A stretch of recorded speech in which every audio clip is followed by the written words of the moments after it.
مرتبہ بہت بلند ہے، یہ وارث رسول ہے، وفا بہت بلند ہے۔ حق تقاته ولا تموتن إلا وأنتم مسلمون۔ بسم الله الرحمن الرحيم۔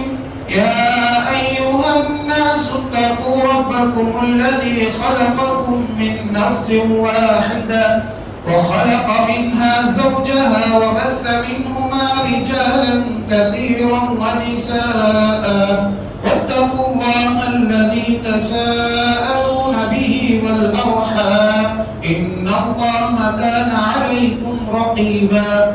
يا أيها الذين آمنوا اتقوا الله وقولوا قولا سديدا يصلح لكم أعمالكم ويغفر لكم ذنوبكم ومن يطع الله ورسوله فقد فاز فوزا عظيما۔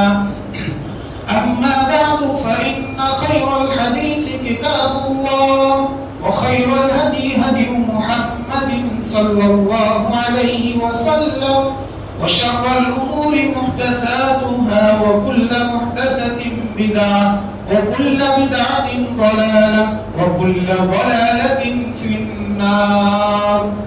أعوذ بالله السميع العليم من الشيطان الرجيم من همزه ونفخه ونفثه۔ ولقد بعثنا في كل أمة رسولا أن اعبدوا الله واجتنبوا الطاغوت۔ محترم اسلامی بھائیوں، اسلامی ماں اور بہنوں، ہم سب سے پہلے اللہ رب العزت کی بڑائی و بزرگی بیان کرتے ہیں جس نے ہم تمام لوگوں کو انسان بنا کر اس دنیا میں پیدا کیا۔ وہی اللہ ہے جو ہم کو کھلاتا ہے، پلاتا ہے، پہناتا ہے۔ غرض ہے کہ ہماری مصیبتوں کو، پریشانیوں کو، بیماریوں کو دور کرنے والا صرف اور صرف وہی ایک اللہ کی ذات ہے۔ وہی اللہ ہے جو عبادتوں کے لائق ہے۔ ساری عبادتیں اسی کے لیے ہونی چاہیے۔ ساری نمازیں، سارے روزے، سارے قربانیاں، سارے نذر و نیاز صرف اور صرف اللہ کے واسطے ہونی چاہیے۔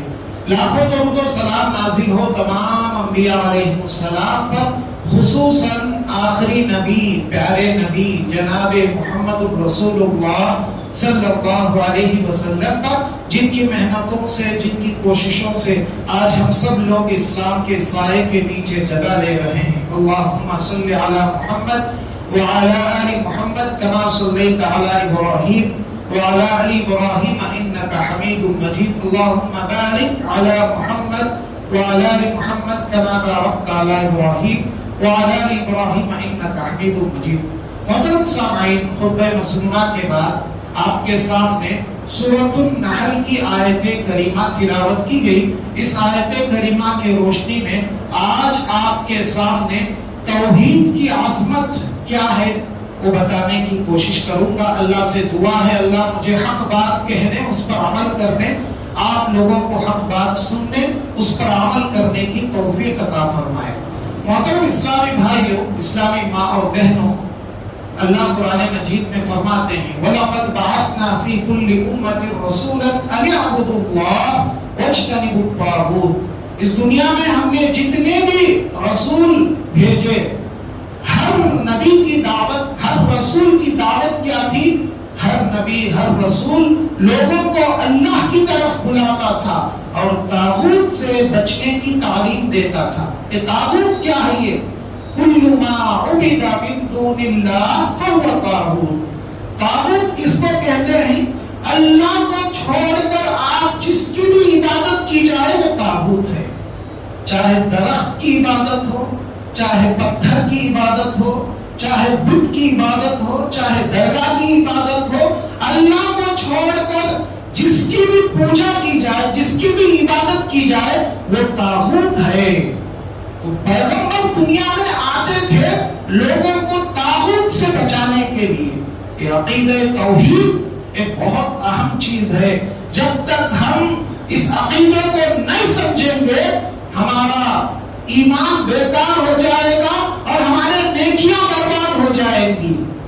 میری بات کو غور سے سننا، آج آپ کے سامنے جو ٹاپک لے کر آیا ہوں ہر مسلمان کے لیے بہت ہی اہمیت والا ٹاپک ہے. بہت سارے مسلمان تو بن جاتے ہیں لیکن ان کے عقیدے آخری وقت تک بھی خراب ہی رہتے ہیں. افسوس کی بات ہے. اپنے عقیدوں کو جب تک درست نہیں کریں گے پھر ہم اللہ کے پاس کامیاب نہیں ہو سکتے. تو عقیدوں کی درستگی یہ بہت اہم ہے, بہت ضروری ہے. قرآن مجید آپ پڑھو, قرآن مجید کے اندر اللہ تعالی جگہ جگہ پیغمبروں کو بھیجنے کی بات کیا ہے, اور جو پیغمبر آئے تو پیغمبر کی دعوت کیا تھی وہ بھی اللہ بتلایا. سورہ انبیاء میں اللہ تعالیٰ نے پیغمبروں کو جو بھیجا اور پیغمبروں کی جانب جو وحی کی اس کی طرف اشارہ کرتے ہوئے اللہ نے فرمایا وَمَا أَرْسَلْنَا مِن قَبْلِكَ إِلَّا نُوحِي إِلَيْكَ أَنَّهُ لَا إِلَهَ إِلَّا أَنَا فَاعْبُدُونِ. ہم نے جتنے بھی رسولوں کو بھیجا ان کی جانب یہی وحی کی کہ تم عبادت کرو تو صرف اسی کی عبادت کرو. تو ہر پیغمبر کی دعوت کیا تھی, ہر رسول کی جانب اللہ نے جو وحی کی وہ کیا وحی تھی, توحید کی وحی کی. قرآن مجید کے اندر اللہ پیغمبروں کے دعوت کا ذکر کیا, پیغمبروں کے زندگیوں کا ذکر کیا. پیغمبر جو اس دنیا میں آئے, اس دنیا میں آنے کے بعد لوگوں کو جو دعوت دی ہے اس میں سے پہلی دعوت کیا تھی. سورہ شعراء آپ پڑھو, سورہ شعراء کے اندر اللہ تعالیٰ نے ایک کے بعد ایک کئی پیغمبروں کا ذکر کیا. ہود علیہ السلام کا ذکر, صالح علیہ السلام کا ذکر, لوط علیہ السلام کا ذکر, شعیب علیہ السلام کا ذکر. کنٹینیو کئی پیغمبروں کا ذکر اللہ نے کیا. تو سب سے پہلے اللہ نے ہر پیغمبر کی دعوت کا ذکر کیا. ہر پیغمبر جب نبی بن کر آتا تو کیا کہتا تھا, یا قوم اعبدوا اللہ ما لکم من الہ غیرہ, اے میری قوم کے لوگوں اللہ کی عبادت کرو, اس کے سوا کوئی معبود نہیں, اس کے سوا کوئی معبود برحق نہیں. ہر پیغمبر کی یہی دعوت تھی, ہر رسول یہی کہتا تھا, یا قوم اعبدوا اللہ ما لکم من الہ غیرہ. اور یاد رکھ لو اس زمین پر توحید سے بڑی نیکی کون سی بھی نہیں اور شرک سے بڑا گناہ کون سا بھی نہیں. اس زمین پر معروفات میں سب سے بڑا معروف توحید ہے, اور منکرات میں سب سے بڑا منکر یہ شرک ہے. محترم بھائیو, پیارے نبی صلی اللہ علیہ وسلم کی زندگی پر آپ غور کرو. اللہ کے نبی صلی اللہ علیہ وسلم اس دنیا میں 60 پر 3 سال زندگی گزارے. اس میں سے آپ نبی بنائے گئے کب, 40 سال کی عمر میں. اور نبی بننے کے بعد کتنے سال زندہ رہے, 23 سال. 20 پر 3 سال آپ زندہ رہے, اور 20 پر 3 سالوں میں 13 سال توحید کو سمجھانے میں گزار دیے. واہ, توحید کی اہمیت کو آپ جانو.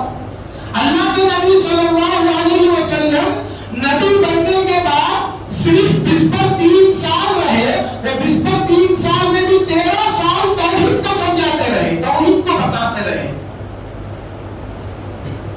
پیارے نبی صلی اللہ علیہ وسلم صفا کے پہاڑی پر چڑھے. صفا کے پہاڑی پر چڑھنے کے بعد کہا, یا ایھا الناس قولوا لا الہ الا اللہ تفلحوا تملکوا العرب والعجم. اے لوگو لا الہ الا اللہ پڑھ لو, کامیاب ہو جاؤ گے, عرب و عجم کے مالک تم بن جاؤ گے. اے نبی صلی اللہ علیہ وسلم کی 13 سال کی زندگی توحید کو سمجھانے میں گزری. آپ غور کرو, نماز فرض مکے میں ہو گئی, لیکن اجتماعی نماز کا حکم کہاں آیا, مدینے میں آیا. روزہ کہاں فرض ہوا, مدینے میں فرض ہوا.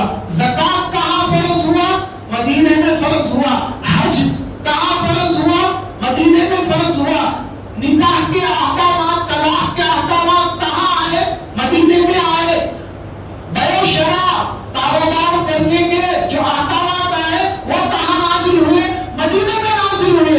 پوری شریعت کے احکامات سوائے توحید کے, پوری شریعت کے احکامات آپ دیکھ لیں گے مدینے میں نازل ہوئے. لیکن یہ توحید 13 سال وسلم صرف توحید کی دعوت دیتے رہے، توحید سمجھاتے رہے، اور آپ اللہ اکبر، یہ اصل چیز ہے، توحید کے سلسلے میں پیارے نبی صلی اللہ علیہ وسلم کبھی مفاہمت اور کمپرومائز سے کام نہیں لیے۔ توحید کے سلسلے میں مشرکین مکہ نے آپ کو کمپرومائز کرانے کی کوشش کی، بے شمار کوششیں کیے۔ مکہ کے مشرک آپ صلی اللہ علیہ وسلم کے پاس آئے، آ کر کہنے لگے اے محمد ایک کام کرتے ہیں کہ تم اللہ کی طرف ہم لوگوں کو بلاتے ہو نا، ٹھیک ہے ہم آپ کے اللہ کو مان لیں گے، لیکن ایک شرط ہے، ایک کنڈیشن ہے، ایک سال ہم آپ کے اللہ کو مان لیں گے، اس کے بعد ایک سال تم ہمارے معبود کو مان لو۔ فوراً آسمان سے وحی اتر گئی، قل یا ایھا الکافرون لا اعبد ما تعبدون ولا انتم عابدون ما اعبد ولا انا عابد ما عبدتم ولا انتم عابدون ما اعبد لکم دینکم ولی دین، تمہارا دین تمہارے پاس، ہمارا دین ہمارے پاس۔ توحید کے سلسلے میں کبھی کمپرومائز سے کام نہیں لیا گیا۔ آپ غور کرو محترم بھائیو، یہ توحید کتنی اہم نیکی ہے اور کتنی اہم چیز ہے، آپ اس سے اندازہ لگا سکتے ہیں کہ توحید کے سلسلے میں کبھی کمپرومائز نہیں ہوئے۔ پیارے نبی صلی اللہ علیہ وسلم جان بھی چلی جائے کوئی بات نہیں، لیکن ہمارا توحید خراب نہیں ہونا، یہ آپ صلی اللہ علیہ وسلم کی دعوت تھی، اور آپ صلی اللہ علیہ وسلم کی پوری زندگی یہی ہم کو بتلاتی ہے۔ توحید یہ اتنی بڑی نیکی ہے محترم بھائیو، توحید اتنی بڑی نیکی ہے کہ توحید کے علاوہ آپ جتنے بھی نیکیاں ہم دیکھتے ہیں، دوسرے نیکیوں کو برداشت کیا گیا، لیکن توحید یہ ایسی نیکی ہے کہ توحید کے اندر شرک کی ملاوٹ کو کبھی برداشت نہیں کیا گیا۔ یہ شرک کتنا بڑا گناہ ہے، یہ کتنا بڑا جرم ہے، آپ اندازہ لگا سکتے ہیں۔ پورے اسلامی تاریخ میں ایک منٹ کے لیے بھی شرک کو برداشت نہیں کیا گیا۔ دوسرے نیکیوں کے سلسلے میں شریعت نے تھوڑی نرمی اختیار کی، اس کو بعد میں حرام کیا۔ شراب مکے میں پی جاتی تھی، مسلمان پیتے تھے مکے میں، سود مسلمان لیتے تھے مکے میں، لیکن سود کو برداشت کیا گیا، شراب کو برداشت کیا گیا۔ بعد میں مدینہ آنے کے بعد شراب حرام ہوئی، سود حرام کیا گیا، اور دوسرے چیزوں کو حرام کیا گیا، لیکن شرک کو کبھی برداشت نہیں کیا گیا۔ ایک منٹ کے لیے بھی شرک کو برداشت نہیں کیا گیا۔ اس کو آج ہمارے مسلمان سمجھنے کی ضرورت ہے۔ افسوس کے ساتھ کہنا پڑتا ہے آج مسلمانوں کے گھر میں شرک داخل ہو گیا ہے، مسلمانوں کے دکانوں میں شرک داخل ہو گیا ہے۔ شرک کو آج مسلمان اختیار کر لیے ہیں، ضرورت پڑے تو مندروں کو بھی چلے جاتے، ضرورت پڑے تو درگاہوں کو بھی چلے جاتے، ضرورت پڑے تو خبر کو بھی سجدہ کر دیتے، ضرورت پڑے تو تعویذ بھی پہن لیتے، ضرورت پڑے تو آج مسلمان شرک کرنے کے لیے تیار ہو گیا ہے۔ افسوس کی بات ہے۔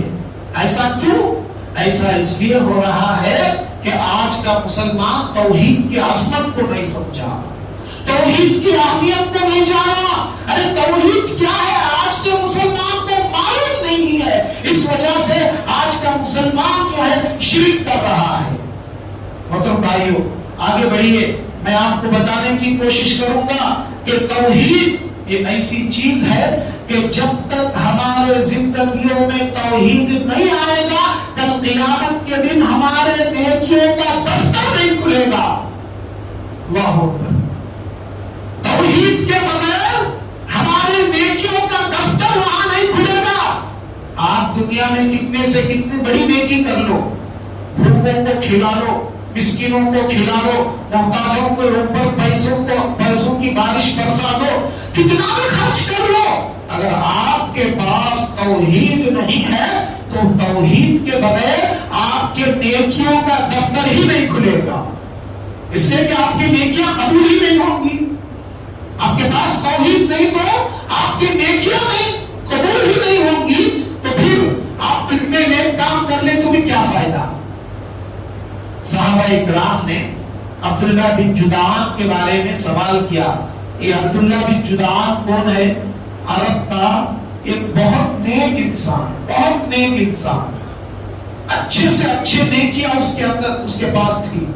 بھوکوں کو کھلاتا تھا، بڑا مہمان نواز تھا، بیواؤں کا خیال کرتا تھا، یتیموں کا خیال کرتا تھا، مسکینوں کا خیال کرتا تھا، اتنے اچھے کام کرتا تھا. صحابہ بھی اس کے کاموں سے متاثر ہوئے تو نہیں رہ سکے. صحابہ بھی متاثر ہوئے، اور صحابہ متاثر ہونے کی وجہ سے اللہ کے نبی صلی اللہ علیہ وسلم سے پوچھنے لگے. اے اللہ کے نبی صلی اللہ علیہ وسلم، عبداللہ بن جدعان جو نیکیوں میں آگے تھا اس کا کیا ہوگا؟ پیارے نبی صلی اللہ علیہ وسلم نے کیا فرمایا؟ اللہ کے نبی صلی اللہ علیہ وسلم نے فرمایا کہ انه لم يقل قط رب اغفر لي خطيئتي يوم الدين. عبداللہ بن جدعان حقیقی معنوں میں بڑا نیک تھا. کیا نیکیاں کرتا تھا؟ بھوکوں کو کھلاتا تھا، مسکینوں کو کھلاتا تھا، محتاجوں کو کھلاتا تھا، لیکن زندگی میں کبھی بھی توحید کو نہیں مانا. پھر اس کے نیکیاں برباد. نبی صلی اللہ علیہ وسلم نے یہی جواب دیا کہ وہ توحید کو نہیں مانا، کبھی اللہ سے معافی نہیں مانگا، پھر اس کے نیکیاں پورے برباد ہو گئے. ہاں، اس کا مطلب یہ بھی نہیں کہ دنیا میں جو اچھے کام کرتا ہے اس کے اچھے کام کا بدلہ ملنا چاہیے. نعوذ باللہ، اللہ اس کا بدلہ نہیں دے رہا ہے کیا؟ ایسی بات بھی نہیں یاد رکھ لو. کافر دنیا میں جو اچھے کام کرتا ہے اللہ اس کا بدلہ دنیا میں دے دیتا ہے. اس کی نیکیوں کو ضائع نہیں کرتا اللہ. دنیا میں وہ جو اچھے کام کیا ان اچھے کاموں کا بدلہ اللہ دنیا میں دے دیتا ہے. قرآن مجید میں اللہ فرماتے ہیں من کان یرید الحیات الدنیا وزینتها نوفی الیہم اعمالهم فیها وهم فیها لا یبخسون اولئک الذین لیس لهم فی الآخرۃ الا النار وحبط ما صنعوا فیها وباطل ما كانوا یعملون. اللہ فرماتے ہیں دنیا کے خاطر جو نیکیاں کرتا ہے ہم اس کا بدلہ دنیا میں پورا دے دیں گے. پورا دنیا میں ہم اس کو دے دیں گے، لیکن آخرت میں اس کے لیے سوائے جہنم کے کچھ بھی نہیں. اسی لیے دنیاوی اعتبار سے مسلمانوں کے مقابلے میں کافر سب سے آگے رہتے. دنیا کی تاریخ بھی یہی بتلاتی ہے. آپ دنیا کا جائزہ لے کر دیکھ لو کہ مسلمانوں کے مقابلے میں کافر آگے ہیں دنیاوی اعتبار سے. اس لیے کہ یہ دنیا کافر کے لیے جنت ہے. اس کا بدلہ دنیا میں جو اچھے کام کرتا ہے اللہ اس کا بدلہ دنیا میں دے دیتا ہے، کافروں کا بدلہ، لیکن آخرت کے دن اس کے لیے کچھ بھی نہیں. اللہ قرآن مجید میں فرماتے ہیں وَقَدِمْنَا إِلَى مَا عَمِلُوا مِنْ عَمَلٍ فَجَعَلْنَاهُ هَبَاءً مَنْثُورًا. کل قیامت کے دن اللہ تعالیٰ ان کافروں کے نیکیوں کو کیا کرے گا؟ ہباء منصورا، ذرات کے مانند اڑا دے گا. ہباء منصورا کسے بولتے؟ جب سورج نکلتا ہے، سورج نکلنے کے بعد سورج کی شعاعیں ہمارے گھر کے اندر پڑتی ہیں، دریچے کے اندر سی، دریچے کے سوراخ میں سی سورج کی کرنیں ہمارے گھر میں آتی ہیں، تو آپ دیکھیں گے کہ سورج کی شعاعوں میں، سورج کی کرنوں میں چھوٹے چھوٹے ذرات نظر آتے ہیں. وہ دھول جو چھوٹا چھوٹا دھول ہے وہ ذرات نظر آتے، اسے ہباء منصورا بولتے. اللہ کہتا ہے کل قیامت کے دن اللہ کافروں کے اعمال کو بھی اس دھول کی طرح اڑا دے گا. بیکار ہو جائیں گے ان کے نیکیاں، ان کے اعمال. کیوں؟ توحید کو نہیں مانتے تھے، عقیدہ توحید ان کے پاس نہیں تھا، اس لیے ان کے اعمال برباد ہو جائیں گے. محترم بھائیوں، اذکار، دعا، جب ہم ذکر کرتے ہیں، اللہ سے دعا کرتے ہیں، جب اذکار کی بات آئی، جب دعا کرنے کی بات آئی، سب سے بہترین دعا، سب سے افضل ذکر کیا بتلائی گئی؟ سب سے افضل ذکر کہا اللہ کے نبی صلی اللہ علیہ وسلم نے کہ افضل ما قلت وقالہ النبیون لا الہ الا اللہ. سب سے افضل ذکر جو میں کرتا ہوں اور مجھ سے پہلے پیغمبروں نے کیا، لا الہ الا اللہ، یہ سب سے افضل ذکر ہے. پیارے نبی صلی اللہ علیہ وسلم نے کہا یوم عرفہ، عرفہ کا دن، دنوں میں سب سے بہترین دن یہ عرفہ کا دن، اور عرفے کے دن بھی سب سے بہترین دعا کیا سکھائی گئی؟ عرفے کے دن کی دعا بھی کیا ہے؟ لا الہ الا اللہ۔ موسیٰ علیہ السلام نے اللہ تعالیٰ سے درخواست کی، اللہ سے کہا اے اللہ میں تجھے یاد کرنا چاہتا ہوں بار بار، تجھے یاد کرنے کے لیے کوئی ایسا کلمہ سکھا دے کہ جس کے ذریعے سے تو بہت زیادہ خوش ہو جائے۔ اللہ تعالیٰ نے کہا اے موسیٰ تم لا الہ الا اللہ پڑھو۔ موسیٰ علیہ السلام نے اللہ سے کہا اے اللہ یہ لا الہ الا اللہ تو مجھ سے پہلے پیغمبروں کا ذکر تھا، میں بھی یہی ذکر کروں کیا؟ کوئی اسپیشل ذکر مجھے سکھا، کوئی الگ ذکر مجھے سکھا۔ موسیٰ علیہ السلام نے اللہ سے درخواست کی۔ جب اللہ تعالیٰ نے کیا کہا، جب اللہ تعالیٰ نے کیا کہا، اللہ تعالیٰ نے موسیٰ علیہ السلام سے کہا اے موسیٰ تم کیا کہتے ہو؟ تم کو معلوم نہیں دنیا کی ساری چیزوں کو ترازو کے ایک پلے میں رکھ دیا جائے اور صرف لا الہ الا اللہ کو ترازو کے دوسرے پلے میں رکھ دیا جائے تو لا الہ الا اللہ کا ترازو کا پلہ بھاری ہو جائے گا اور یہ ساری دنیا کی چیزوں کا پلہ اوپر اٹھ جائے گا۔ اللہ اکبر، یہ لا الہ الا اللہ کی فضیلت، یہ لا الہ الا اللہ کی اہمیت ہے، یہ کلمہ توحید لا الہ الا اللہ کی اہمیت ہے۔ آج مسلمانوں نے کلمہ توحید کو صحیح طور سے جانا نہیں، مسلمانوں نے کلمہ توحید کی عظمت کو سمجھا نہیں، اسی لیے جہاں بھی ضرورت پڑتی وہاں چلے جاتے، ہر جگہ اپنے سر کو ٹیک لیتے، اپنے ماتھے کو ٹیک دیتے، ہر جگہ ہاتھ پھیلا دیتے۔ یہ توحید کو نہیں سمجھنے کا نقصان ہے محترم بھائی۔ بات جب ذکر کی آئی یہ بات بھی سنتے ہوئے جاؤ، صوفیوں کے پاس ذکر کا ایک الگ تصور ہے ان کے پاس۔ صوفی کسے بولتے؟ یہ بیعت لینے والے، یہ سلسلے والے، یہ صوفی حضرات، یہ صوفی حضرات کے پاس ذکر کا الگ تصور ہے۔ وہ کیا بولتے؟ انسانوں میں 3 کیٹیگری کے لوگ ہیں۔ ایک کیٹیگری والے عام انسان، ان کا ذکر کیا؟ لا الہ الا اللہ، یہ عام انسانوں کا ذکر ہے۔ دوسرے کیٹیگری کے لوگ خاص لوگ، ان کا ذکر لا الہ الا نکال دو، صرف اللہ، ان کا ذکر۔ اور انسانوں میں تیسری کیٹیگری کے لوگ ہیں اخص الخواص، خاص لوگوں میں سے بھی اور بھی خاص، ان کا ذکر کیا؟ یہ اللہ میں سے بھی الف لام نکال دو، صرف ہو بولے تو بس۔ نعوذ باللہ۔ آپ دیکھیں گے یہ صوفی والے لوگ مسجدوں کے کونے میں بیٹھ کر بعض لوگ صرف اللہ اللہ اللہ، ادھر ادھر دیکھیں گے اللہ اللہ پڑھتے رہیں گے، ادھر ادھر دیکھیں گے اللہ اللہ پڑھتے رہیں گے، اور بعض لوگوں کا ذکر ان کے پاس صرف ہو بولے تو بس ہے۔ نعوذ باللہ، یہ بگاڑ ہے، یہ فساد ہے، یہ عقیدے کا سب سے بڑا بگاڑ ہے، یاد رکھ لو۔ جبکہ اللہ تعالیٰ حضرت موسیٰ علیہ السلام کو ذکر سکھایا تو کون سا ذکر سکھایا؟ لا الہ الا اللہ، یہ پورا ذکر اللہ تعالیٰ نے سکھایا، پورا ذکر کرنا چاہیے۔ یہ صوفیوں کے جانب سے جو ذکر کے الفاظ آتے ہیں یہ فساد ہے، یہ بگاڑ ہے، اس سے ہم کو پرہیز کرنا چاہیے، اس سے بچنا چاہیے۔ اور یاد رکھ لو محترم بھائی، اللہ کے نبی جناب محمد رسول اللہ صلی اللہ علیہ وسلم نے فرمایا یہ ساری کائنات کے نظام کا تصور، یہ ساری کائنات کا نظام عقیدہ توحید پر استوار ہے۔ یہ ساری کائنات کے اندر جتنی مخلوقات پائی جاتی ہے، تمام مخلوقات اللہ کے ذکر کو مانتی ہے اور عقیدہ توحید کو مانتی ہے۔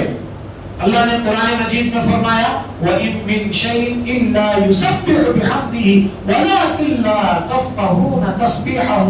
اس دنیا میں جتنی بھی جاندار چیزیں پائی جاتی ہیں، ہر چیز اللہ کو یاد کرتی ہے، ذرہ ذرہ اللہ کو یاد کر رہی ہے۔ ہاں یہ اور بات ہے کہ ان کے تسبیح کا معاملہ تم سے چھپا ہوا ہے، اللہ کے علاوہ اس کو کوئی جانتا نہیں. لیکن یہ بات بھی یاد رکھ لینا، اگر اللہ یہ مخلوقات، یہ کائنات میں پائی جانے والی ذرے ذرے جس کے اندر جان بھی نہیں ہے، وہ چیز بھی اللہ کو یاد کرتی ہے، اللہ کا ذکر کرتی ہے، اللہ اگر تم کو اس کا ذکر سنانا چاہے تو سنا سکتا ہے.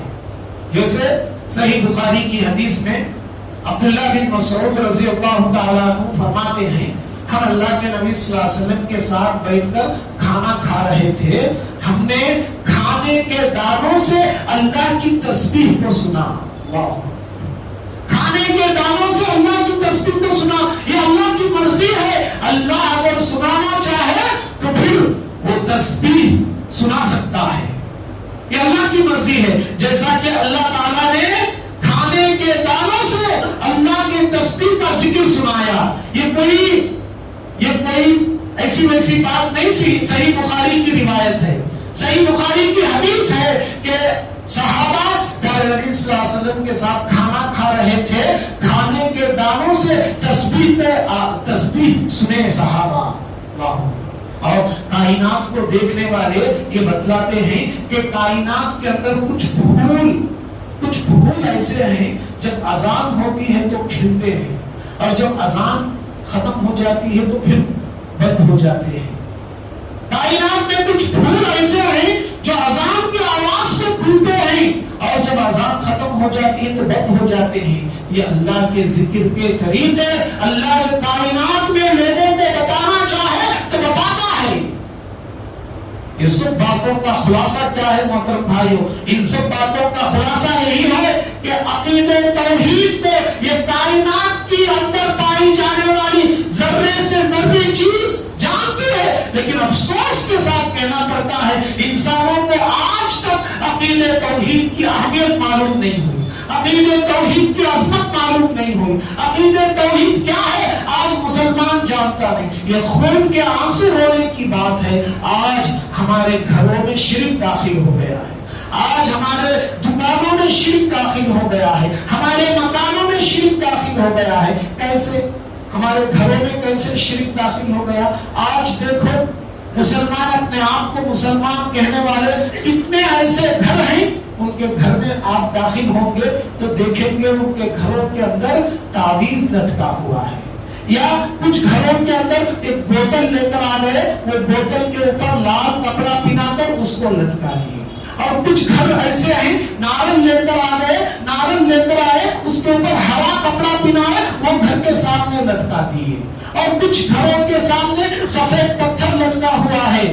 یہ شرک ہمارے گھروں میں داخل ہو گیا ہے. میں آپ کو بتلانا چاہتا ہوں. اور کچھ ہمارے مسلمانوں کے دکانوں میں بھی شرک داخل ہو گیا ہے. عاملوں کے پاس جا کر گھر اور دکان میں برکت کے لیے کچھ الفاظ لکھا کر لے کر آ جاتے اور وہ لٹکا دیتے، وہ دکان کے سامنے لٹکا دیتے. دکان میں گھر میں برکت آنے کے واسطے وہ کچھ عاملوں کے پاس گئے اور کچھ الفاظ لکھا کر لے کر آ گئے، وہ سامنے لٹکا دیے. اور جب پوچھتے ہیں پوچھنے والے تو بتلاتے ہیں اس میں کیا ہے، اس میں تو قرآن کے سورے ہیں، اس میں تو قرآن کی آیتیں ہیں. محترم بھائیوں، آج مسلمان جانا نہیں، جھوٹے عاملوں کے باتوں کو آج مسلمان سمجھا نہیں. اس کے اندر قرآن کی آیتوں کے علاوہ دوسرے چیزیں بھی رہتی، اس کو سمجھتا نہیں انسان مسلمان. اور یاد رکھ لو اگر قرآن کی آیتیں بھی ہے تو تھوڑی دیر کے لیے سوچو، کوئی آدمی اپنے گھر کے اندر قرآن کے سورے لگا لیا، یاسین کا سورہ لگا لیا، آیت الکرسی لگا لیا، اور اس کا عقیدہ یہ ہے کہ یہ لگانے سے میرے گھر میں برکت آتی ہے. افسوس ہے تیرے سوچنے پر، تیرے گھر میں پورا قرآن ہے، پورا قرآن تیرے گھر میں موجود ہے، صرف یہ 4 آیتیں لگانے سے، 4 سورے لگانے سے برکت آتی سمجھتا ہے. یہ جھوٹے عاملوں کا چکر ہے. یہ جھوٹے عامل ایسے ویسی باتیں بول کر ہمارے گھروں کے اندر شرک کو داخل کر دیے ہیں، لیکن آج مسلمانوں کو معلوم نہیں ہو رہا ہے.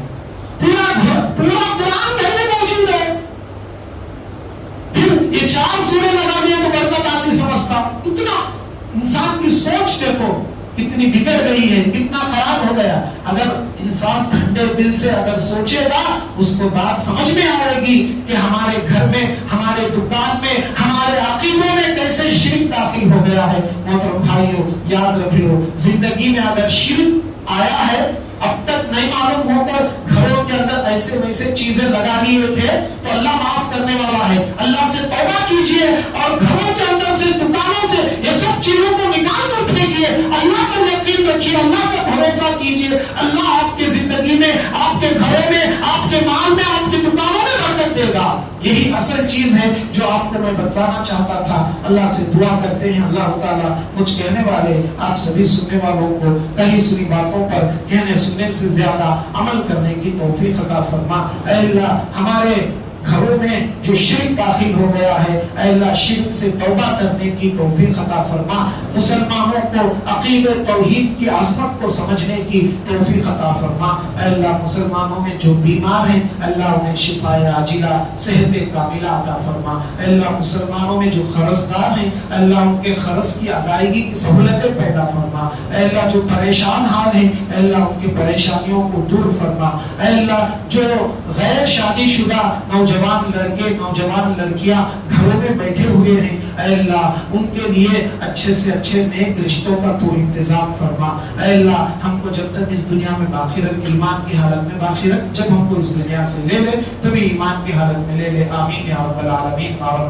بارک اللہ لنا ولکم فی القرآن العظیم ونفعنا وإیاکم بما فیہ من الآیات والذکر الحکیم انہ تعالی جواد کریم ملک غفور رحیم رب الحلیم.